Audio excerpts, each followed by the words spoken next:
लगातार 3 महीनों से जंगल में बारिश हो रही थी।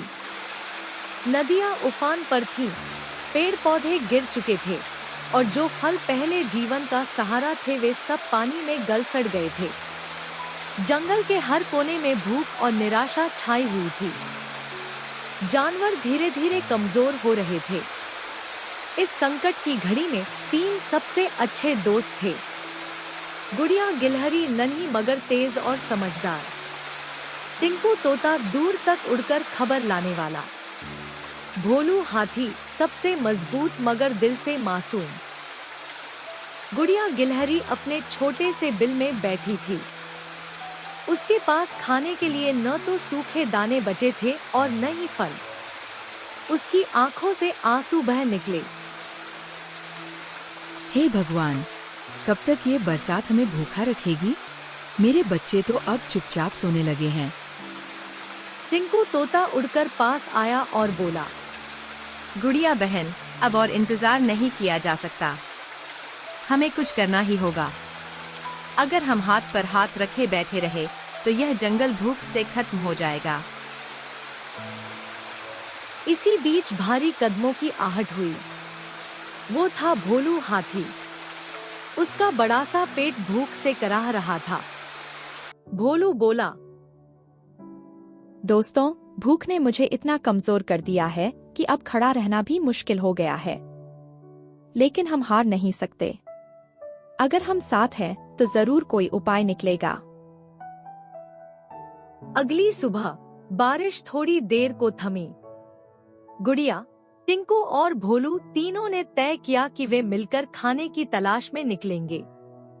रास्ते में उन्हें कुछ गलेसड़े फल मिले। भोलू ने उन्हें सूंड से उठाया, लेकिन गुड़िया ने सिर हिलाया। ये हमारे बच्चों का पेट नहीं भर सकते। हमें बड़ा उपाय चाहिए। टिंकू तोता बोला, कल जब मैं उड़कर गांव की ओर गया था तो मैंने देखा कि मंदिर के पास बहुत सारा अनाज पड़ा था। अगर हम हिम्मत करें तो वहां से कुछ दाने ला सकते हैं। गुड़िया घबराई। गांव? वहाँ तो इंसान रहते हैं। अगर उन्होंने हमें पकड़ लिया तो? भोलू हाथी ने दृढ़ आवाज में कहा, डर से बड़ी भूख है और भूख से बड़ी हिम्मत। अगर हम डर गए तो हम मर जाएंगे, लेकिन अगर कोशिश की तो शायद पूरा जंगल बच जाएगा। तीनों ने साहस जुटाया और गांव की ओर चल पड़े। बारिश से रास्ते कीचड़ में बदल चुके थे। भोलू हाथी ने अपनी सूंड से गुड़िया को उठाकर सुरक्षित बैठाया। टिंकू तोता आसमान से रास्ता देख रहा था। आखिरकार वे गांव के मंदिर तक पहुंच गए। वहां सचमुच चावल और गेहूं के ढेर पड़े थे। टिंकू खुशी से चहक उठा। मंदिर का पुजारी उन्हें देखकर मुस्कुराया। वह बोला, ये भूखे जानवर हैं, इन्हें भी पेट भरने का हक है। उसने दाने निकालकर उनके सामने रख दिए। भोलू ने अपनी सूंड से बोरियां उठाईं।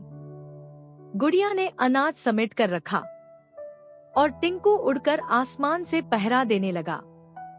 तीनों मिलकर बोरियां वापस जंगल में ले आए। सभी जानवर कतार में खड़े होकर अनाज लेने लगे। बच्चों के चेहरे पर मुस्कान लौट आई। गुड़िया बोली, हम जीत गए क्योंकि हमने डर को हराया।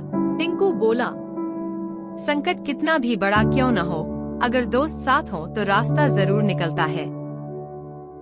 भोलू हाथी ने सूंड उठाकर गूंजती आवाज में कहा, अब यह जंगल भूखा नहीं रहेगा, क्योंकि अब हमने सीख लिया है कि भूख से बड़ी हिम्मत होती है।